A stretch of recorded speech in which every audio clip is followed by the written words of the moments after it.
признать результаты выборов недействительными. Солигорск. Здесь расположен Беларусь-Калий, главный поставщик валюты в Беларусь. Семья Лукашенко расставляет своих людей везде, где есть хоть какие-то деньги. Расскажем, как Лукашенко получил полный контроль над недрами и до чего он может доиграться на белорусском калийном поле, все дальше загоняя себя в угол. Торговля удобрениями долгое время не давала покоя Лукашенко. С 1992 года торговлей занималась международная калийная компания, трейдер 3 ведущих игроков, в том числе и Беларусь-Калия. Во главе МКК стоял уроженец Гродно Анатолий Ломакин. Лукашенко не мог контролировать потоки и, как он говорит, начал бороться с жульем из компании. Он собирал специальные совещания по экспорту удобрений, грозил тюрьмой чиновникам и уверенно заявлял, что по его подсчетам Беларусь теряет $100 миллионов в год. Ну, нравятся ему круглые цифры. Иметь дело с Лукашенко, который якобы во всем разбирается, в каком-то смысле удобно. Нужно всего лишь в подходящий момент привести ему цифры потерь, согласиться с его подсчетами, рассказать о способах минимизации потерь и предложить свои услуги специалиста по решению проблем. И дело почти сделано. Уральские парни так и поступили. Новую структуру для экспорта удобрений Лукашенко предложил создать на паях совладельцу Уралкалия и Сильвинита Дмитрию Рыболовлеву, потому что без связей с имиджем политического изгоя на мировой калийный рынок ворваться нельзя. В 2005-м была образована Белорусская калийная компания, а в 2006-м Лукашенко решительно заявляет, что торговля калийными удобрениями пойдет без посредников. Заработала новая схема, в которой не обошлось без Уралкалия. Но что-то пошло не так. Лукашенко снова ощущал потери и жулье.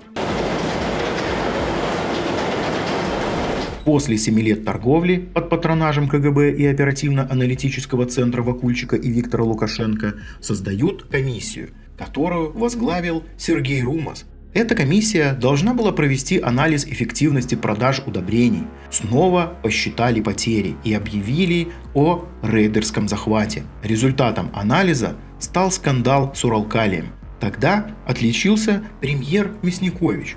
Он пригласил к себе Владислава Баумгертнера и объявил его в подрыве союзного государства. В аэропорту гражданин России Баумгертнер был задержан и отправлен в СИЗО КГБ.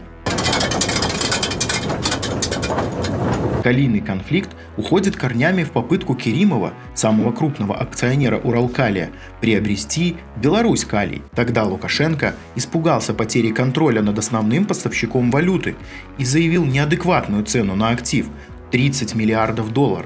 Потом Лукашенко вдруг передумал, прибрал отрасль к рукам и доверил курировать калийные схемы силовым структурам.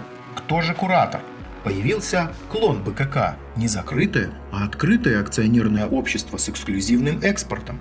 В помощники главе компании назначили интересного персонажа – Александра Полякова. Он, как куратор КГБ и сотрудник ОАЦ, координировал работу той самой комиссии, которая готовила обоснование о разрыве сотрудничества с Уралкалием. Сейчас Поляков – заместитель генерального директора Белорусской калийной компании по продажам и маркетингу. Затевая открытый конфликт с Уралкалием, Минск явно не рассчитал все последствия скандала. Лукашенко традиционно обвинил бывших партнеров в коррупции, но ему пришлось забыть о высоких ценах на мировом калийном рынке. Добыча стала приносить меньшую прибыль. Заложника Баумгертнера вернули России, а у Лукашенко остался калий, большие проблемы с политическим имиджем и калийное закрытие Европы. Тогда на этом рынке заработала практика совместных схем или совместных бизнесов с иностранцами. Приведем лишь некоторые примеры. В Польше давний торговец белорусскими удобрениями компания Аурепио, основной бенефициар группы Тереза Бажена Мелихов.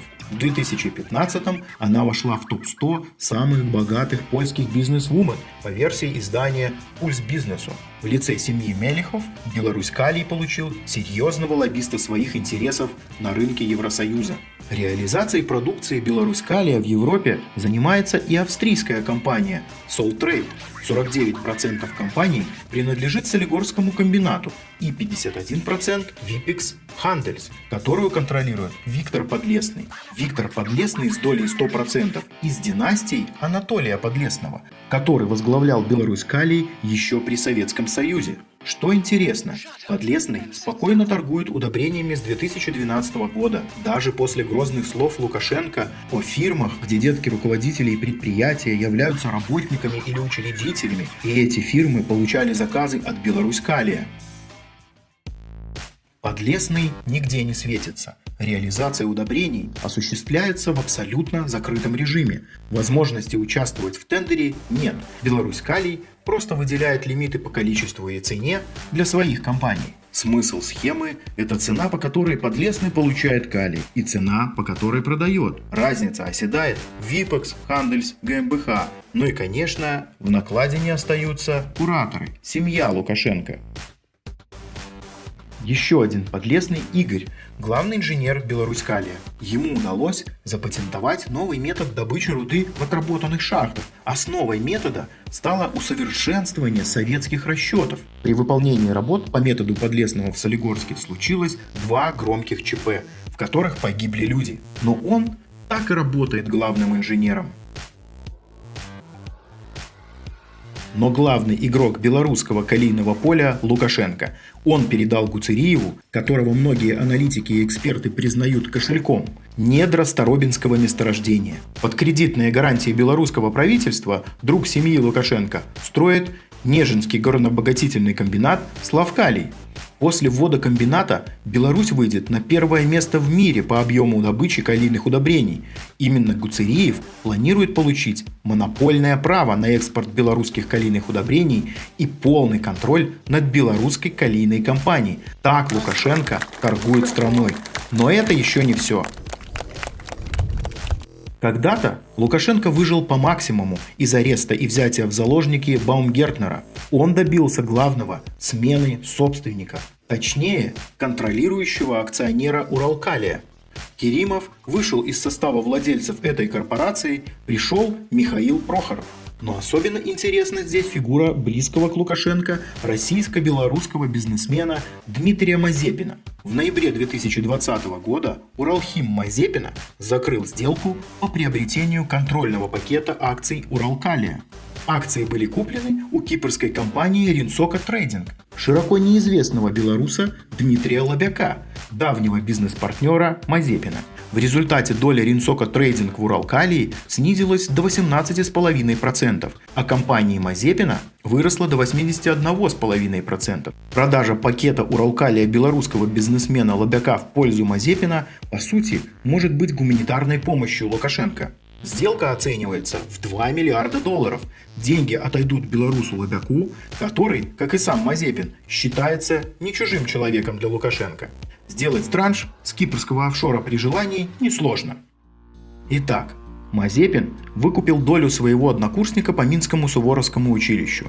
Мазепин не только олигарх. В последнее время он часто высказывается на политические темы. Выступил с предложением создать Комитет национального спасения Беларуси, который от имени населения сможет разговаривать с властью на равных. Игры Лукашенко на калийном рынке могут аукнуться для Беларуси очень неожиданно. Не удивляйтесь, если Мазепин вдруг окажется в белорусской политике в результате обсуждаемого сейчас транзита власти.